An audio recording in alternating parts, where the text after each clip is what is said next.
Earlier on, we packaged 7-zip as an example of how to get an instant app from the library into Intune.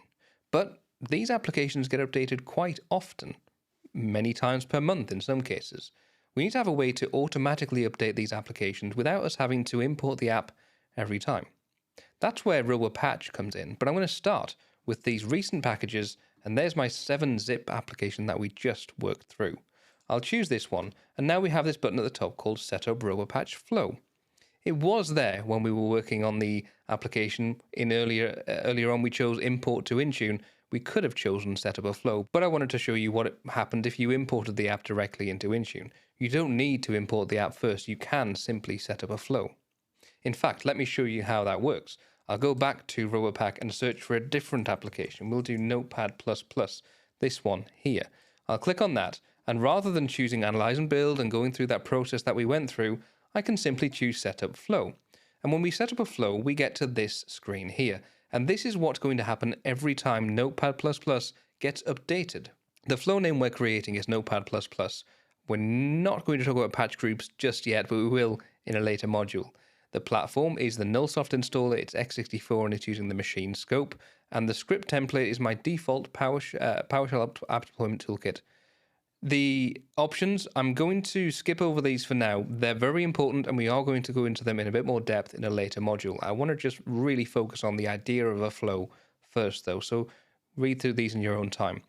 For now, I'll choose Create Flow. And when we've created a flow, we get this kind of blank screen. We have no suggestions of how to use this wave approach. And what I'm going to do is show you an example of using waves. Now, let's say, for example, I want to deploy Notepad++ to my IT computers first, a group of friendly IT users who can receive the application update and make sure it's all working before it goes to any of my normal users. I can choose Add Deployment Wave, and I can either create a new group or I can use an existing group. Now, it is possible to create a new group, and that might be useful if you're creating a group per application, but in this case I want to have my IT computers assigned to this group rather than creating one per application. So I'm going to go to groups, I'm going to choose a new group, I'm going to call it IT Test Computers, and it's assigned, and I'm going to add my computers to this later on. But right now I have IT Test Computers just here as a security group. Now when I go back into Robopack and choose Existing Group, I'll choose my tenant, and I have my IT Test Computers group right here. I'll choose that and choose Add Group to Wave. And then I can say, actually, once these computers have received it, let's say I have my 10 IT computers in that group, I can say, let's at least need 60% of those computers to receive this application before they get to the next wave. But also I want 100% of them to install it successfully before we move to the next wave. So in this case, let's say I have 10 computers, I want 6 of them to receive the application request to install, and of those 6, 100% of those need to be successful. I may also want to have a small delay after this has been completed so that we see that 7-zip works and nothing's crashed and that kind of thing. So that's a very good idea to have a short delay.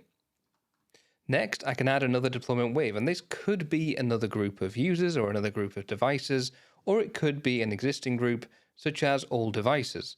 Now, in this case, I've chosen required all devices. That could be what you want to do for 7-zip, or maybe it's actually available. You want to deploy it only available to all devices.